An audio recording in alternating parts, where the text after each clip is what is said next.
Okay, so this is just a repeating exercise, so I repeated it twice as you saw, but you can just keep repeating it, and preferably at a slower tempo so you can get it down.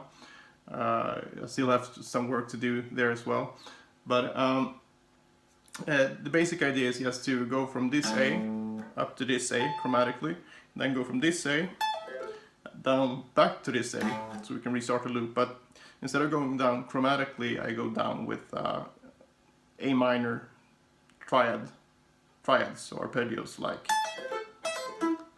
in groups of 4. Okay, so and this chromatic run is just based on the regular 1, 2, 3, 4 type thing, but you have to shift at certain points, and it's really up to you where you shift. But where I do it is I try to not have more than 2 shifts in a row on a single string. So what that means is that I don't want to do this, because I feel this shift is the most awkward thing for me. So I prefer to go, you know, sort of this staircase feeling when you change strings. But you can experiment with that and however you want to do it, because all the ways lead up to the A note up here anyway.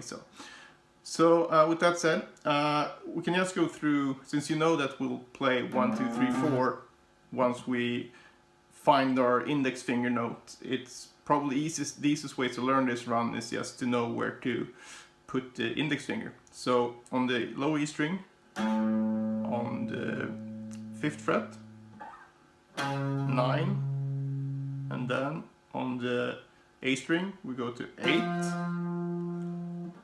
and then 12. So here's 1 octave. So if we just put that together, so we get 5, 9, 8, and then 12.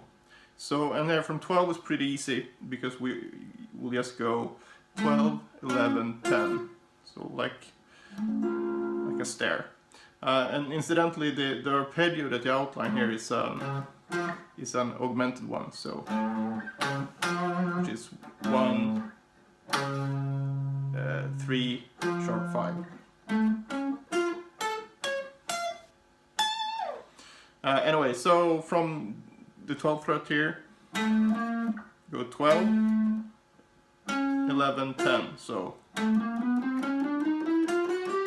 and then we shift up from this position where we have the G sharp here, so we want this A, and from here we just go up,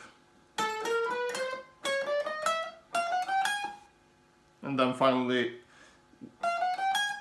shift up with the pinky at the end. So from the beginning then we have 5, 9, 8, 12, 11, 10, 14, 14, 13, and end up on 17. And if you have alternated throughout, which I did in the clip, you should, and start with a downstroke, that is, you should end up with a downstroke here as well. So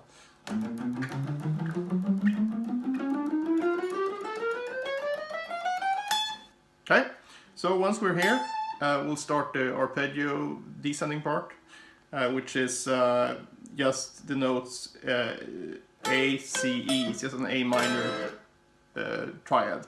So, and the fingering we'll use and the pattern we'll use throughout for this is 2 notes on the high string, and then 1 note on the 2 consecutive strings. So in this case would be 2 notes on E, 1 note on B, 1 note on G.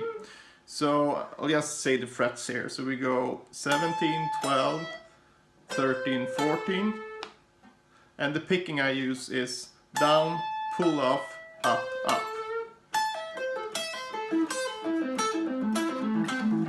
Okay, so, and that's for every string group as well, even when I change. So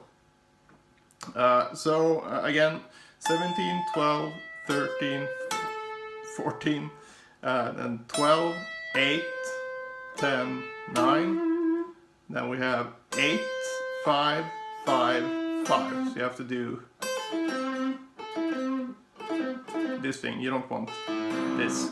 Okay, so then we're done with this string group, and we'll move down to the B string here, and we have 10, 5, 5, 7. Then next string group starting on G, the G string, we have 9, 5, 7, 7. And the final string group starting on D, on the 10th fret, 10, 7, 7, 8. And then we're back where we started. Okay, so from the top here,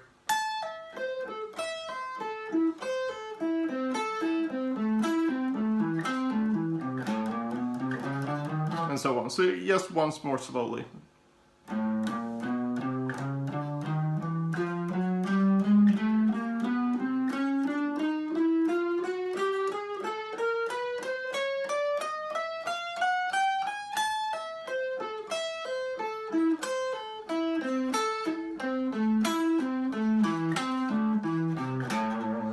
And then you could repeat it as I did in the beginning. Yeah, so that's basically it. Give it a shot, and if you like it, you can expand it as well. You can maybe try going up chromatically and then going down with major chords. So just try out variations. Maybe even starting on the top and going down with chromatics and going up with arpeggios. So I mean, the possibilities are endless. And also, like I said in my original Instagram post, I was inspired to do this by listening to Julia Wang, some amazing classical piano player. So this is very piano inspired. And obviously we have a much more limited range. I mean, in this case we go 1 octave, 2 octaves, 3 octaves. So that's like a tiny practice keyboard compared to, you know, the full range of our grand piano. But we do what we can, and it's challenging for us guitar players because we have to move a lot to be able to do this. So, but that's why it's a good exercise. So, and if you like this, good idea to check out piano music yourself and maybe learn something from the real repertoire instead of some kind of quirky exercise like this. But I liked playing this anyway. Yeah, see you in the next video.